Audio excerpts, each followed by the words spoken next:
আমরা এখন মোলের ধারণা ও রাসায়নিক গণনা এই চ্যাপ্টারের টেস্ট পেপারের সমস্ত এমসিকিউগুলো সলভ করার চেষ্টা করব। চলো আমরা দেখি একটা একটা করে এই চ্যাপ্টারে কি কি এমসিকিউ আছে। প্রথমেই দেখো এই চ্যাপ্টারে বলতেছে যে 2 মোল ক্যালসিয়াম 2+ আয়নে কতটি ক্যালসিয়াম 2+ আয়ন থাকে। তো 2 মোলে আয়ন সংখ্যা জিজ্ঞেস করছে। সো আমরা জানি সংখ্যা বের করার ফর্মুলা হচ্ছে n = n divided by na। তো এখানে কতগুলা সংখ্যা হবে এটার পরিমাণ হচ্ছে n। সেখানে n = অ্যাভোগাড্রো সংখ্যা ইনটু মোল নাম্বার। তো অ্যাভোগাড্রো সংখ্যা হচ্ছে 6 × 10⁻23। মোল নাম্বার এখানে 2 মোল দেয়া আছে, সো 2 দিয়ে গুণ করলে 6 দুগুণা 12 × 10⁻23। তো এইটাকে আমি যদি 24 এ কনভার্ট করি তাহলে 1.2 × 10⁻24 এটা আসবে, যেটা দেখো আমাদের অপশন সি তে দেয়া আছে। অপশন সি তে দেয়া আছে, সো সি নাম্বার হবে হচ্ছে আমাদের কারেক্ট অ্যান্সার। বুঝতে পারছো আশা করি। এবার আসো পরের কোশ্চেনটা দেখি। বলছে 100 গ্রাম পটাশিয়াম ডাইক্রোমেট সমান কত মোল। তো পটাশিয়াম ডাইক্রোমেট মানে কি? পটাশিয়াম ডাইক্রোমেট মানে হচ্ছে K2Cr2O7। এটার আণবিক ভর হচ্ছে 294। একটু তারপরে ক্যালকুলেশন করো, আণবিক ভর হচ্ছে 294। তো এখন পটাশিয়াম ডাইক্রোমেটে কত মোল জিজ্ঞেস করছে, তাহলে দেখো আণবিক ভর নিচে যাবে 294, উপরে যাবে তার ভর। ভর মানে কত? 100 গ্রাম দেয়া আছে, মানে ওই যে ফর্মুলা n = W/m, এই W/m ফর্মুলায় নিয়ে যেতে হবে। তো এই জায়গাতে 100/294 করলে তুমি রেজাল্ট এই যে ডি নাম্বারটা পাবা 0.34 এটা পাবা 0.34। 27 গ্রাম পানিতে কত মোল পানি বিদ্যমান? 27 গ্রাম পানিতে, 27 গ্রাম পানিতে মানে ভর দেয়া আছে, মোল বের করতে হবে। তাহলে মোল n = W/m, এটা উপরে W এর ভ্যালু দেখো 27 গ্রাম।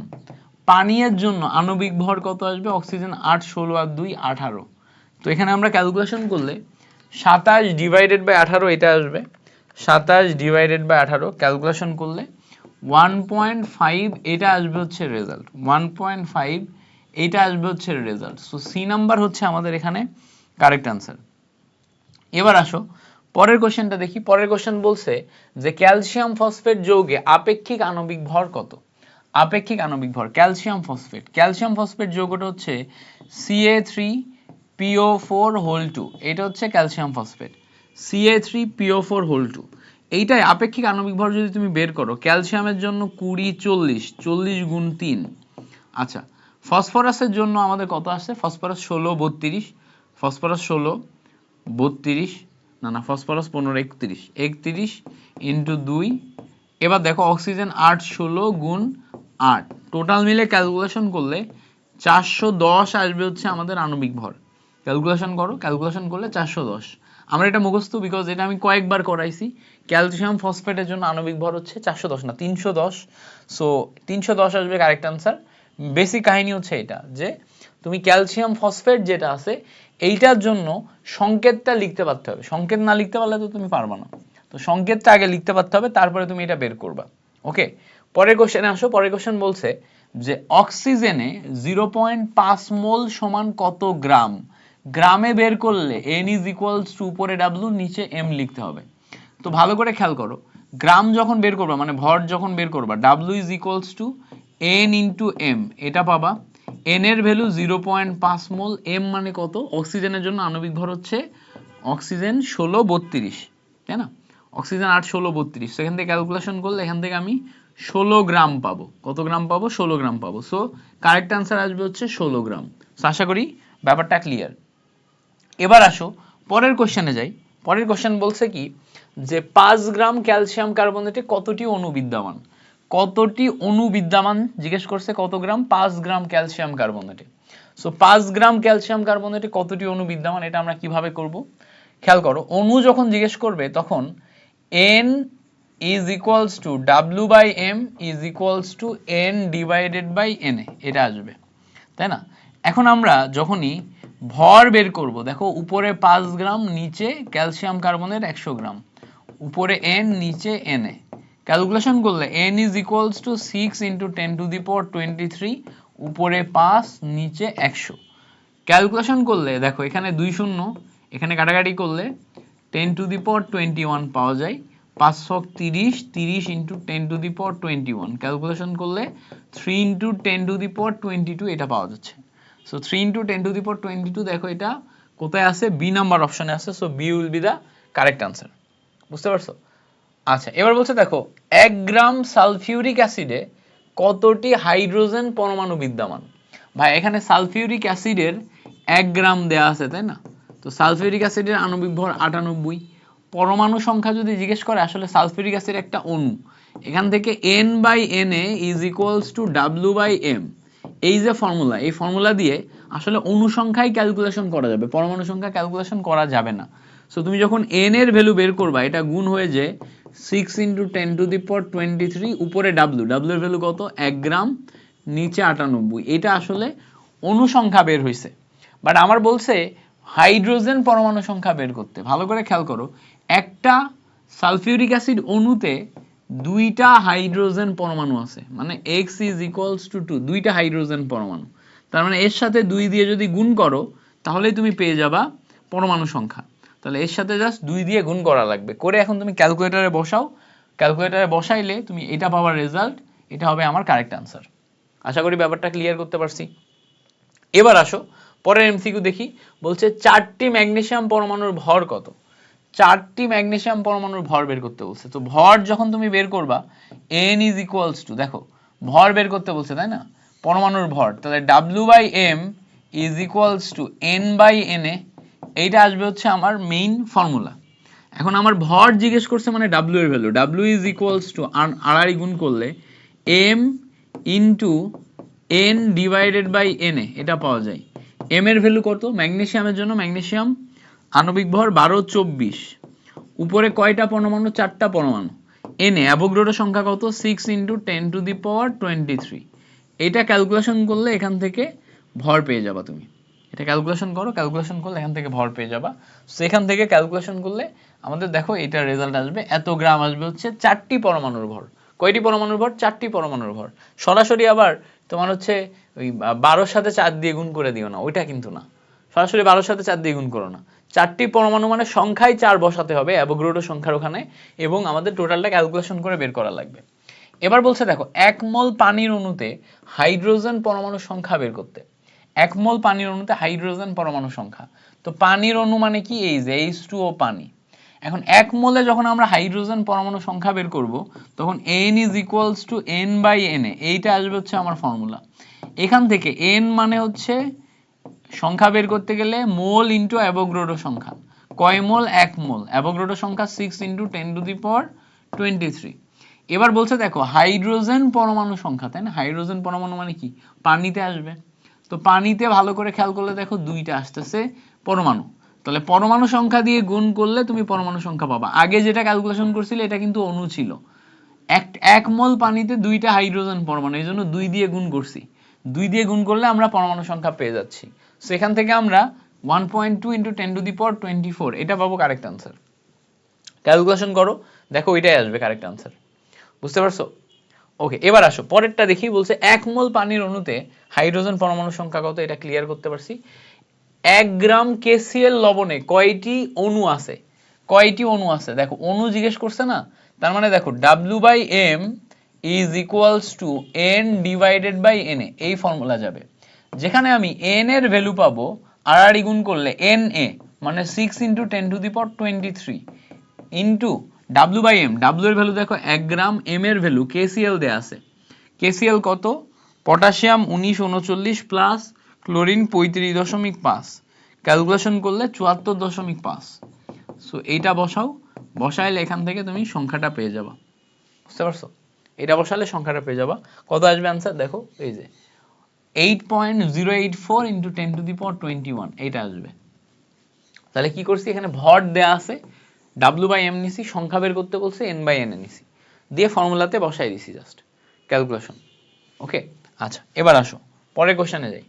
বলছে প্রমাণ অবস্থায় 10 গ্রাম হিলিয়াম গ্যাসের আয়তন কত। যখনই প্রমাণ অবস্থায় আয়তনের কথা বলবে, তখন n is equals to VL divided by 22.4। আচ্ছা যখনই আমার ভরের কথা বলছে, তখন W/m, কি W/m। এখন আমি যদি দুইটাকে কম্বাইন করে ক্যালকুলেশন করি, তো আমার বের করতে হবে আয়তন, মানে VL is equals to 22.4 into W by M. ডাব্লুতে আমাদের ভর দেয়া আছে 10 গ্রাম, হিলিয়াম 2.4 মানে আণবিক ভর 4 গ্রাম। এইটা ক্যালকুলেশন করলে এখান থেকে তুমি এখন ভ্যালু পেয়ে যাবা। তাহলে কত আসবে? 224 ডিভাইডেড বাই 4 ক্যালকুলেশন করলে এখান থেকে 56 লিটার আসে। তাহলে বি নাম্বার আসে হচ্ছে আমাদের কারেক্ট অ্যান্সার। আচ্ছা, পরের কোশ্চেনে যাই। পরের কোশ্চেন বলছে প্রমাণ অবস্থায় 5 মোল কার্বন ডাই অক্সাইড গ্যাসের আয়তন কত? তো আমরা জানি n ইজ ইকুয়ালস টু প্রমাণ অবস্থায় আয়তন মানে VL ডিভাইডেড বাই 22.4। তাহলে VL is equals to n into 22.4, এটা আসবে হচ্ছে ফর্মুলা। n এর ভ্যালু দেখো এখানে 5 মোল দেয়া আছে, 5 ইন্টু 22.4 ক্যালকুলেশন করলেই তুমি কারেক্ট অ্যান্সার পেয়ে যাবে। 5 ইন্টু 22.4 ক্যালকুলেশন করলে 112 লিটার আসবে কারেক্ট অ্যান্সার, 112 লিটার। সো আশা করি এই ব্যাপারটা ক্লিয়ার। পরের কোশ্চেন বলছে দেখো প্রমাণ তাপমাত্রা ও চাপে 14 গ্রাম কার্বন মনোঅক্সাইড, এইটার জন্য আয়তন কত হবে? তাহলে কার্বন মনোঅক্সাইডের জন্য ভর হচ্ছে ডাব্লিউ বাই এম, তাই না? ভর দেয়া আছে ডাব্লিউ বাই এম, আয়তন বলছে এসটিপি তে মানে ভিএল ডিভাইডেড বাই 22.4 লিটার। এভাবে আমাদের ফর্মুলা লিখতে হবে। আচ্ছা, এবার আমার আয়তন জিজ্ঞেস করছে মানে ভিএল ইজ ইকুয়ালস টু আরআরই গুণ করলে 22.4 ইন্টু ডাব্লিউ বাই এম। ডাব্লিউ এর ভ্যালু দেখো 14 দেয়া আছে। কার্বন মনোঅক্সাইডের জন্য আণবিক ভর বের করা লাগবে। কার্বনের জন্য 12, অক্সিজেনের জন্য 16, টোটাল মিলে কত আসবে? 28। সেখানে 28 গ্রাম আসবে। এটার সাথে এটা কাটাকাটি করলে 2, এখান থেকে আমরা 11.2 লিটার পাই। কত লিটার পাই? 11.2 লিটার। আশা করি ব্যাপারটা ক্লিয়ার করতে পারছি, বুঝতে পারছো? কত লিটার পাইলাম? 11.2 লিটার। পরের কোশ্চেনটা করো তো। পরের কোশ্চেন সিম্পল কোশ্চেন, দেখো পরের কোশ্চেনটা দেখো, এটা দেখো প্রমাণ অবস্থায় 5 গ্রাম হাইড্রোজেন গ্যাসের আয়তন কত লিটার? সো দেয়া আছে কি 5 গ্রাম, গ্রাম দেয়া থাকলে ভর দেয়া আছে মানে কি ডাব্লিউ বাই এম করতে হবে। প্রমাণ অবস্থায় আয়তন মানে ভিএল ডিভাইডেড বাই 22.4 লিটার। এই ফর্মুলাতে বসাইলেই হয়ে যাবে আমাদের ম্যাথ।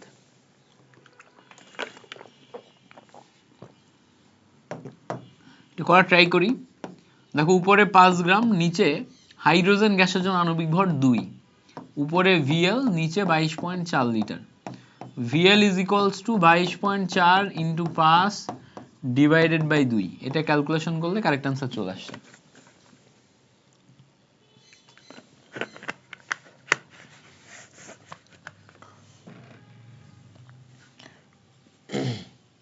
এই ম্যাথগুলো একদম ইজি, তাই না?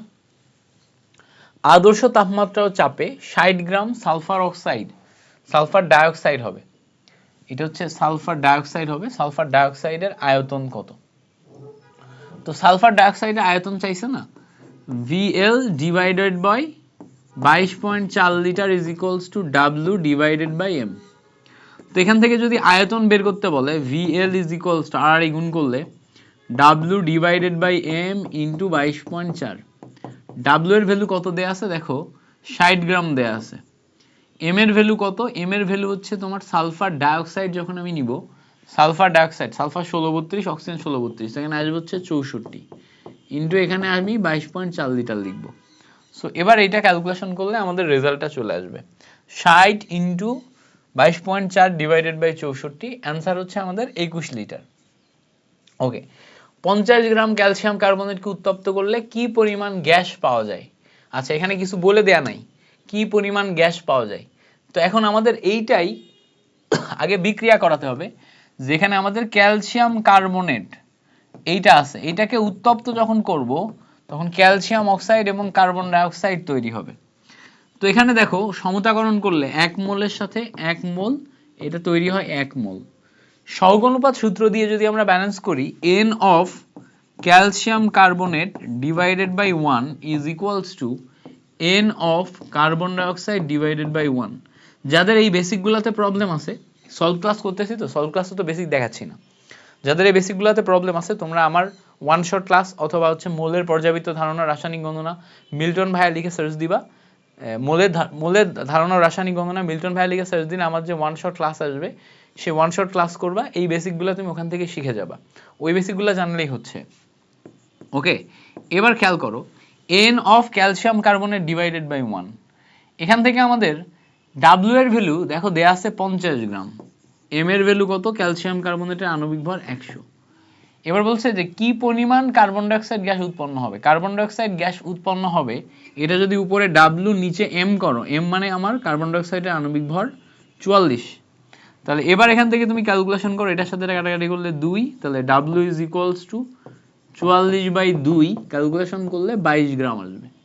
তাহলে এখান থেকে কি পরিমাণ উৎপন্ন হবে, উত্তর হচ্ছে 22 গ্রাম। কি পরিমাণ উৎপন্ন হবে, উত্তর হচ্ছে 22 গ্রাম।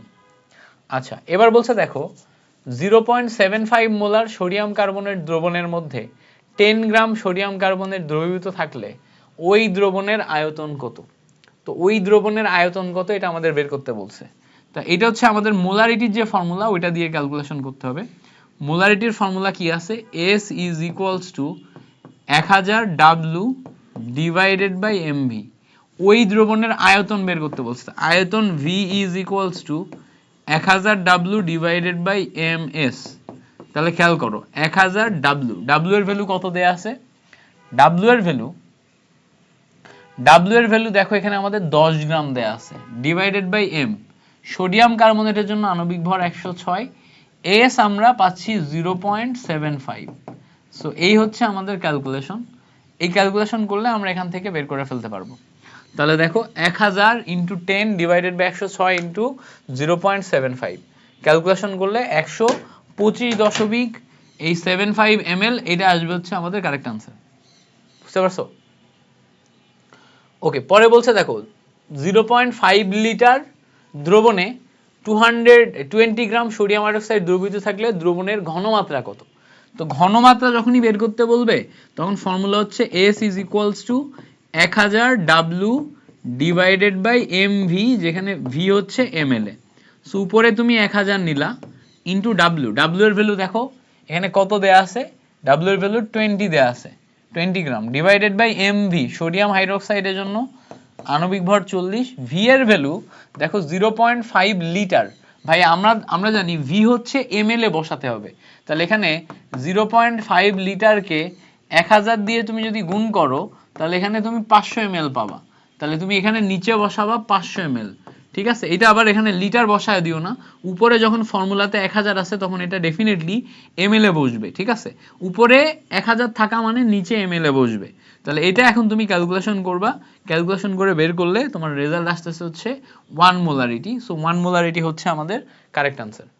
আচ্ছা, এবার বলছে দেখো এই জায়গায় যে দ্রবণটা আছে এই উক্ত দ্রবণের মোলারিটি কত লিটার, এই দ্রবণের জন্য আমার মোলারিটি বের করা লাগবে। এখানে আমার বলছে সোডিয়াম বাইকার্বনেট। তো আমরা যদি একটু দেখার চেষ্টা করি, সোডিয়াম বাইকার্বনেটের ফর্মুলা হচ্ছে NaHCO3।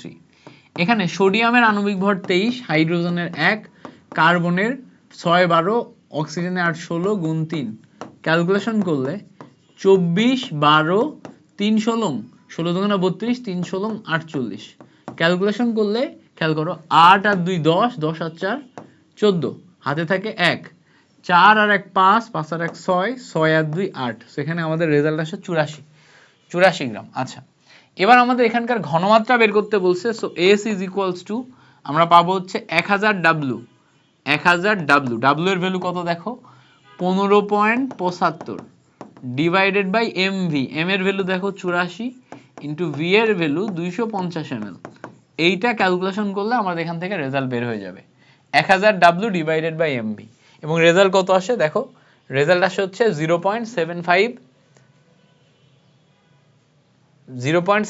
মোলারিটি। এটা লিটারে লেখা আছে, এগুলো হচ্ছে সব মোলারিটি আসবে, লিটারে লেখা আছে, এটা হচ্ছে মোলারিটি হবে।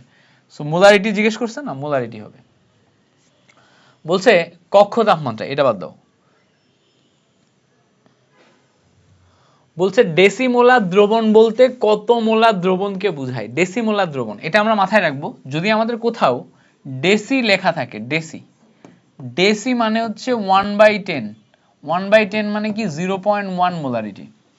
সেমি যদি লেখা থাকে, সেমি লেখা থাকলে 1/2 মানে 0.5 মোলারিটি। আর যদি সেন্টি লেখা থাকে, সেন্টি লেখা থাকলে 1/100 0.01 মোলারিটি, ঠিক আছে। এগুলো একটু মাথায় রাখবা, এই ভ্যালুগুলো আমাদের বিভিন্ন সময় কাজে লাগে। তাহলে ডেসি মানে হচ্ছে 0.1 মোলারিটি, এটা আসবে হচ্ছে কারেক্ট আনসার। ডেসি মানে হচ্ছে 0.1 মোলারিটি, এটা আসবে হচ্ছে আমাদের কারেক্ট আনসার। এবার বলছে দেখো 100 ml ডেসিমোলার কস্টিক সোডা দ্রবণ প্রস্তুত করতে কি পরিমাণ দ্রব্য প্রয়োজন। 100 ml ডেসিমোলার কস্টিক সোডা দ্রবণ প্রস্তুত করতে কি পরিমাণ দ্রব্য প্রয়োজন। তাহলে আমার এখানে খেয়াল করে দেখো কি পরিমাণ দ্রব্য প্রয়োজন সেটা জিজ্ঞেস করছে, দ্রবের পরিমাণ মানে ডাব্লু আমার জিজ্ঞেস করছে। তো এখানে আমরা কি করব, W is equals to formula নিব S M V divided by 1000, যেখানে আমাদের এস এর ভ্যালু ডেসিমোলার 0.1 মোলারিটি, এম এর ভ্যালু কস্টিক সোডা মানে কি সোডিয়াম হাইড্রোক্সাইড মানে 40, ভি এর ভ্যালু দেখো 100 ml ডিভাইডেড বাই 1000, এটা দেয়া আছে, এটার সাথে এটা কাটো, নিচে একটা 10 থাকে, এটার সাথে এটা কাটো, ক্যালকুলেশন করলে 0.4 গ্রাম আসে, 0.4 গ্রাম। দেখো এই যে এই নাম্বার, সো 0.4 গ্রাম আসতেছে হচ্ছে আমাদের কারেক্ট আনসার। পরে বলছে দেখো 100 ml দ্রবণে 5 গ্রাম সোডিয়াম হাইড্রোক্সাইড দ্রবীভূত থাকলে দ্রবণের ঘনমাত্রা কত। সো দ্রবণের ঘনমাত্রা যখনই জিজ্ঞেস করবে তখন S is equals to formula নিতে হবে 1000 ডাব্লু ডিভাইডেড বাই নিচে এমভি এমএল। তো ভালো করে খেয়াল করো, প্রথমে আমি 1000 নিলাম, তারপর ডাব্লু এর ভ্যালু কত গ্রাম আসবে, দেখো উপরে 5 গ্রাম, নিচে এম মানে কি সোডিয়াম হাইড্রোক্সাইড 40 ইন্টু ভিএমএল, দেখো এখানে 100 ml দেয়া আছে, এটার সাথে এটা কাটাকাটি করলে এখানে 10 যায়, এটার সাথে এটা কাটাকাটি করলে 0 আসে, সেখানে আমাদের 5/4 মানে 1.25 মোলারিটি আসে। এই যে 1.25 মোলারিটি, সি নাম্বার, এটা হচ্ছে আমাদের কারেক্ট আনসার আসে।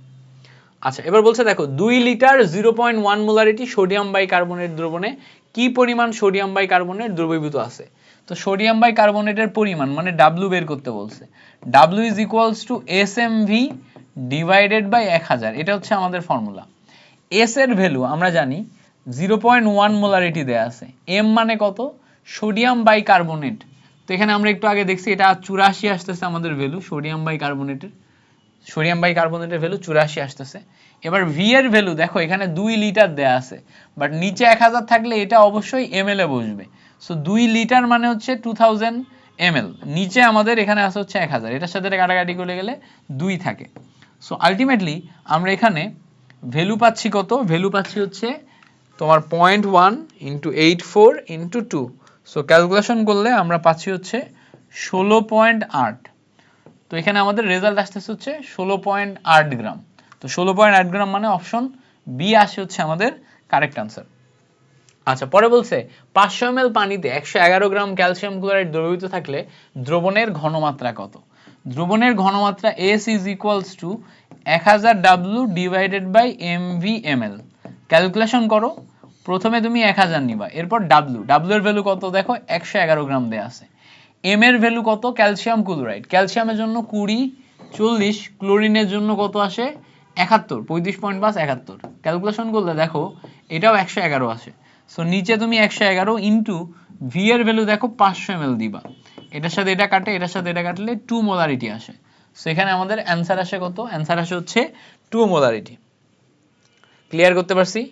ওকে এবার আসো বলছে 200 ml, কি বলছে 200 ml দ্রবণে কত গ্রাম সোডিয়াম হাইড্রোক্সাইড দ্রবীভূত থাকলে এর ঘনমাত্রা সেমি মোলার হবে। সেমি মানে কত, সেমি মানে 0.5, সেমি মানে হচ্ছে 0.5, মাথায় রাখবো সেমি মানে হচ্ছে 0.5।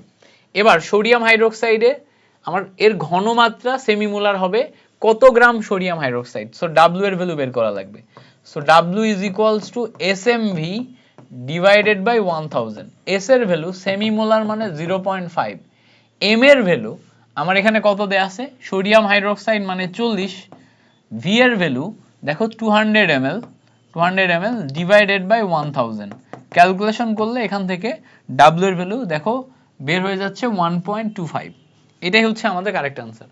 ওকে এবার বলছে দেখো যে 1 লিটার সালফিউরিক অ্যাসিডের ডেসিমোলার দ্রবণে দ্রবের পরিমাণ কত, আবার দ্রবের পরিমাণ মানে ডাব্লু, তাহলে ডাব্লু ইজ ইকুয়ালস টু উপরে এস এম ভি যেখানে ভি এম এল এ ডিভাইডেড বাই 1000, এটা আসে।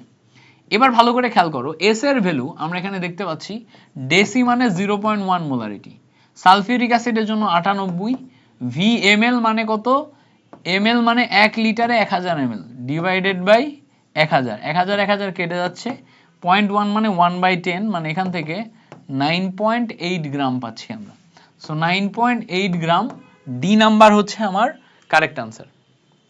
ওকে, পরের কোশ্চেনে যাই। পরের কোশ্চেন বলছে যে 1.5 litre 0.5 molarity sodium hydroxide, sodium hydrogen carbonate, ওই যে সোডিয়াম হাইড্রোজেন কার্বনেট NaHCO3, 84 ছিল না আণবিক ভর, দ্রবণের মধ্যে কি পরিমাণ দ্রব আছে? সো আবার ওই আগের মতোই W is equals to SMV divided by 1000 করা লাগবে। এইটা আমার ml এ বসাতে হবে। তো এখানে আমরা কি বসাবো? ঘনমাত্রা 0.5, m আমরা বসাবো 84, এখানে আমরা 1500 ml বসাবো, 1.5 লিটার মানে 1500 ml ডিভাইডেড বাই নিচে 1000। এইটা ক্যালকুলেশন করলে এখান থেকে তুমি আণবিক ভর পেয়ে যাবা। বুঝতে পারছো? এ হচ্ছে আমাদের কাহিনী। ওকে, পরের এইটা করো তো। এখানে আমাদের মোলারিটি জিজ্ঞেস করছে। যদি এটাতে মোলারিটি জিজ্ঞেস করে, মোলারিটি কিভাবে করব? সেম জিনিস, S is equals to 1000 W divided by MV ml। দেখো এখানে কি পাও, 1000 ml আয়তন দেয়া আছে। সোডিয়াম ক্লোরাইড, সোডিয়াম ক্লোরাইড মানে কত? 58.5, আণবিক ভর 58.5, আয়তন 1000 বসাই দিলাম, উপরে 1000 ইন্টু ডাব্লু, ডাব্লু এর ভ্যালু কত? দেখো 117। কেন? সোডিয়াম ক্লোরাইডের আণবিক ভর 117। টোটাল মিলে বসাই দিলে এখান থেকে তুমি কি পাবা? ঘনমাত্রা পাবা। তাহলে ঘনমাত্রা এখান থেকে 2 মোলারিটি আসবে। আচ্ছা, এবার বলছে দেখো সোডিয়াম কার্বনেট 106, আণবিক ভর কত? সোডিয়াম কার্বনেট 106, সেমি মোলার দ্রবণের ভর কত? সেমি মোলার দ্রবণের ভর, তো এখানে কিন্তু আয়তন দেয়া নাই। আয়তন দেয়া আছে? আয়তন দেয়া নাই। তো ভর জিজ্ঞেস করছে, W is equals to SMV divided by 1000। তো সোডিয়াম কার্বনেট বলছে, এখানে আমার S এর ভ্যালু আমি বসাবো হচ্ছে তোমার সেমি মোলার মানে 0.5, M সোডিয়াম কার্বনেট 106, V এর ভ্যালু আমাদের দেয়া নাই 1000, এখানে আমাদের V এর ভ্যালু দেয়া লাগবে, মানে প্রশ্নে ত্রুটি আছে। সো সোডিয়াম কার্বনেটের নির্দিষ্ট আয়তন দেয়া থাকতে হবে, তারপরে আমরা পারবো এটা ক্যালকুলেশন করতে। যেমন ধরো এখানে 1 লিটার এত এত দেয়া থাকলে মোলারিটি কত জিজ্ঞেস করছে। এখানে 1 লিটার মানে কি? ml এ 1000 ml, 1000 ml। তো এখানে molarity S is equals to calculation করলে 1000 W divided by MV ml এটা আসে। এবার খেয়াল করো, 1000 নিলা, W এর ভ্যালু কত আসবে? এই যে 24.5 এটা আসবে, ডিভাইডেড বাই M, M মানে কি? আণবিক ভর। সালফিউরিক অ্যাসিডের আণবিক ভর কত আসে? 98। VML এর ভ্যালু এখানে কত আসবে? 1000। বুঝতে পারছো? তাহলে এইটাই ক্যালকুলেশন করলে তুমি টোটাল মিলে আনসার পেয়ে যাবা। তো মোটামুটি এগুলো হচ্ছে আমাদের এখান থেকে যে সমস্ত কোশ্চেনগুলো বারবার ঘুরে ফিরে রিপিট আসে, তাই দেখছো একই টাইপের কোশ্চেন আসছে, বারবার ঘুরে ফিরে রিপিট আসছে। সো তুমি মোলের ধারণা ও রাসায়নিক গণনার এই যে টাইপটা আছে, এই টাইপের এমসিকিউগুলো যদি সব তুমি করে ফেলতে পারো, মোর দ্যান এনাফ, এগুলা করলেই তোমার হয়ে যাবে। সো পরের চ্যাপ্টারটা তুমি শুরু করো, পরের চ্যাপ্টারটা শুরু করলে পরের চ্যাপ্টারটা করে ফেলো ইনশাল্লাহ। এই কয়েকটা চ্যাপ্টার, এই এমসিকিউগুলো এভাবে তুমি যদি সলভ করতে শিখে যাও, তাহলে মোটামুটি তোমার 25-এ 25 তুমি এমসিকিউতে তুলে ফেলবা, কোনো ব্যাপার না। 25-এ 25 তুমি এমসিকিউতে তুলে ফেলবা, কোনো ব্যাপার না ইনশাল্লাহ। সো আশা করবো তুমি আমার সাথে সাথে এগুলা প্র্যাকটিস করে ফেলবা।